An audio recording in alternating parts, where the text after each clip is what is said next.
Homeless content is getting really popular in China, but the CCP can't let that happen because the lower class must work. Meanwhile, the middle class entertainment is watching a tofu drag roof fall down.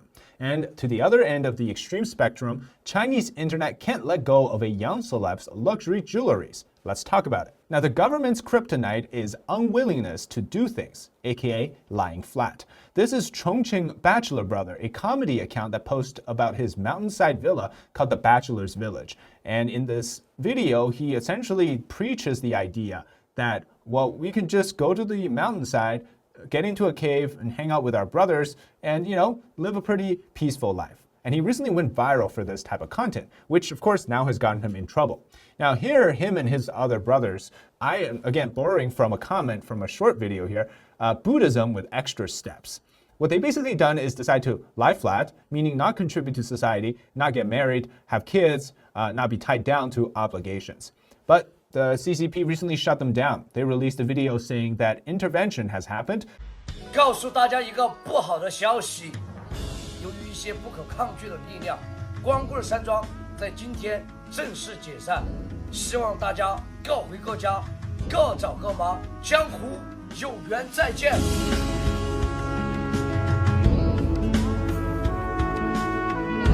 Power beyond them. So yes, the CCP can't stand men in their late 30s to 40s doing absolutely nothing but having the best time of their life. For one, they need more birth, less lying down. They can't have more men learning to become a bachelor or living that lifestyle. And also, the very nature of half a dozen men gathering is already dangerous to the party. Any number of people gathering is pretty dangerous to the party. Now, in the videos that they've released so far, it's the most laid-back thing ever. They're just eating some noodles, eating some meat. And so this is also why their innocent protest against a societal trend, which is unfortunately, that was produced by the government and the party anyways, and well, has now become a sensitive topic.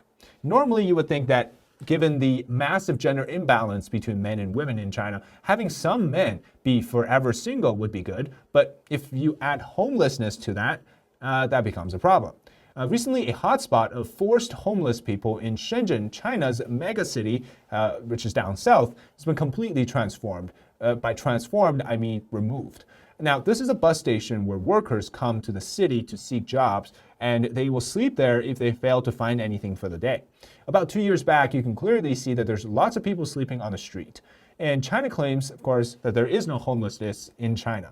And if you watch those CCP show videos, you think that homelessness is something of a concept that's quite foreign. It doesn't exist in China, or as a concept that doesn't exist on Chinese dictionaries. But the reality is far off. Clearly, doomsayers are not allowed in China. Homelessness, or whether it's going to the mountainside and being a bachelor, it looks bad. So for a country that's trying to paint a beautiful picture of itself for this next iShow speech stream, those kind of things cannot exist. So they shut the whole street down and no more homelessness. Pretty interesting. Recently, there's also a big wave of this type of content where being homeless, it's getting very popular in China, especially on Chinese internet, social media, etc. It's a comprehensive problem. You have lower social expectations, you have less spending, lack of consumer confidence, spending downgrade. A deflationary society really looks for the weirdest topics. And this again from another comment by a viewer says that the CCP took down a commune, meaning that mountainside villa. Yeah, the irony, right? A communist country would take down a commune. But in the eyes of the Chinese Communist Party, a slowdown in productivity, it must be met with force. And so that's why you see there's huge focus on the middle class in China. And the core idea of it is always about brainwashing. In their eyes, the middle class is the most precious. It's also the most important. Because, well, obviously, you have to get them to comply. This video here is a father telling his son to eat lots of food so that he can grow up and beat the Japanese devils. 多吃点啊，吃饱了干什么？吃多了以后长大了打日本鬼子，好不好？好不好？没听到？我们是什么？声音大点。是不是川军？ This video is a shop owner telling students to step on the flags of the enemies of China. Here, kids in a primary school learning the military training. The idea is the middle class in China is the primary target of brainwashing because they're the ones who are most willing to listen in exchange for survival. You can't tell that homeless guy, what to do. He doesn't care.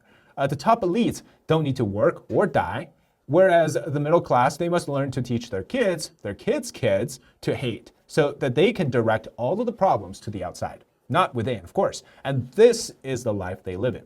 This video, a beautiful stairwell in the middle of nowhere. Clearly, that money is well spent and definitely not pocketed by local officials. How about maggots in your chicken? This fried chicken shop offers extra protein. You know what? At this rate, everyone in China should be a bodybuilder with all that extra protein. And a search on Douyin, you find lots of videos complaining about maggots in these chicken shops. And before we continue with this topic, make sure to subscribe to our channel if you haven't already, as we do deep dives about China every single week. And thanks so much for subscribing and turning on your notification. Let's continue. 大家瞅瞅，哪有好豆哈？切感觉不对劲儿。 And this beef looks like tofu with food coloring or a sponge. It doesn't look like real beef. How about consuming pork that's been injected with a mysterious chemical? Well, this pig farm injects water so that the pork is selling for 15% higher, but they add an extra chemical. The name of the chemical is asobin, but plot twist, there's no information about asobin. It's a mystery chemical. So when regular folks watch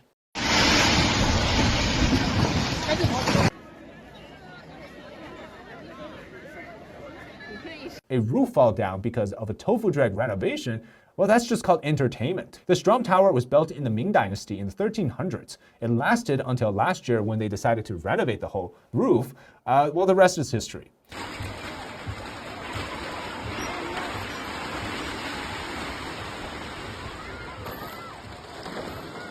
This is the life of a Chinese person who is just trying to be the middle of that bell curve. Seeing these videos of people just wilding in China makes you wonder, do they need a supplement or an exorcism? Let's go with supplement. Introducing Gen X American Ginseng Extract. It's the natural way to level up your energy, focus, and your immunity game. Now, without turning this whole thing into, a human espresso machine, So I've been taking this supplement for about 2 years now. It comes in two forms. We have the dropper form, which is good for on the go, and we also have the paste form, which comes in with a scoop, and so that you can take it at home. Now, we've all chased that second cup of coffee, sometimes 3. Only, of course, to face plant by 3 p.m. But with Gen X American Ginseng Extract, I get a clean, steady stream of energy. There's no shakes, no burnout. Actually, it's the fuel that gets me throughout the day. So staying awake doesn't feel like an Olympic event, right? Whether I'm scripting or editing or just pretending to be productive, 2 drops of this stuff slices through mental haze like a hot knife through butter. And it's focused, it's sharp, it's no 45-minute breaks, right? Accidental ones where you're doom scroll on Instagram. Productivity is back. Now, kids, adults, even older people, grumpy ones or nice ones, everybody benefits from this. Now, the American Ginseng Extract, it strengthens your natural defenses, which is actually exactly what we need now with all the cold and flus and other stuff flying around. Yeah, natural supplements are trending right now, but Gen X isn't just any trendy bottle. It's regulated by the Canadian FDA equivalent, so you know it's the real deal. Ready to stop operating at 20%? Hit the link in the description or comment and try Gen X American Ginseng Extract today. Your brain, your body, maybe even your boss will thank you. Look, China's not normal. This is the type of stuff that middle-class students are learning. That's just not normal. It's borderline crazy. And there's even more bizarre videos. How about Minecraft? It's apparently very popular in China among the non-gamers. On May 15th, a person posted a video looking at a report on the coal industry, and it mentioned a line that says this: the coal harvest comes from coal ore and 1 to 3 wither skeletons, which are obtained by killing wither skeletons. And apparently that wither skeletons come from the game of Minecraft. And another report titled China Injection Molding Machine Pressure Market Analysis and Investment Prospects Research Report. What a mouthful. It writes here that the pressure plate is a block in Minecraft, a switch placed on a block. And the analysis report priced at $1,000. Even more outrageous is that Chinese state media, CCTV, once reported the London Museum used high-tech means to reproduce a fire scene that occurred 350 years ago. But then the next second, what they're showing is just a Minecraft video.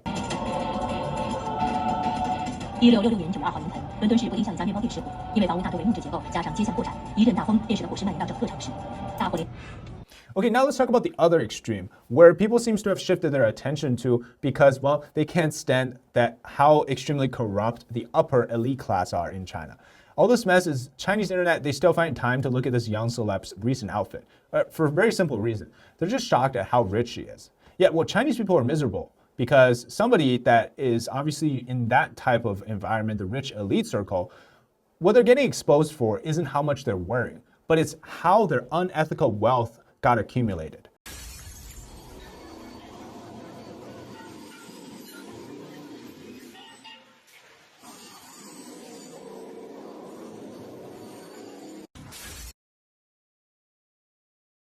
And it's become a big topic. This is actress Huangyang Tiantian. Don't ask me why she has two last names, but she recently wore this very expensive pair of earrings. And this photo here, it's innocent photo, not so innocent caption. Huangyang Tiantian uploaded a photo of her coming of age ceremony on May 11th, and the earrings she wore were said to be worth about 2.3 million yuan, or $318,000.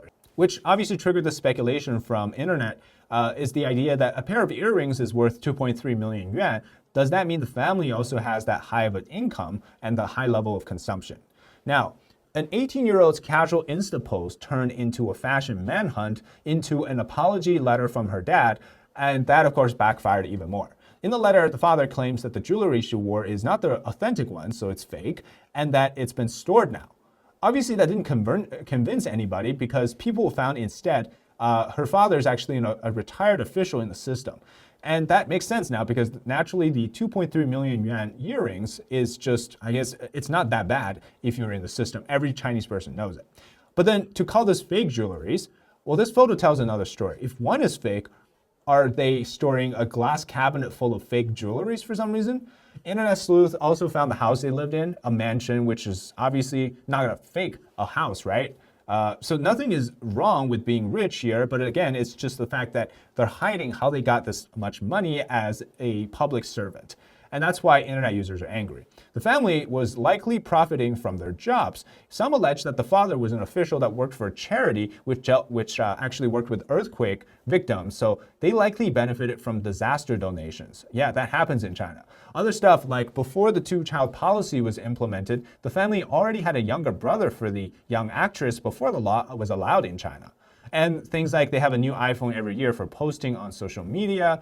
So when you have such a polar situation in China, where on one end you have the homeless guy being extremely viral for not wanting to do anything, right? Being extremely low-ended, and then you have the elites and the high end profiting from also, I guess, the middle pack, right? And then the middle of the pack guys are like, so one end you're allowed to profit from us, while the other end is just basically saying, well, I got nothing to do. Kick it and contribute to society is worthless. Yeah, that definitely makes some people angry. All right, thanks so much for watching this episode. If you enjoyed the content, leave a like, comment below your thoughts, and subscribe to our channel if you haven't already.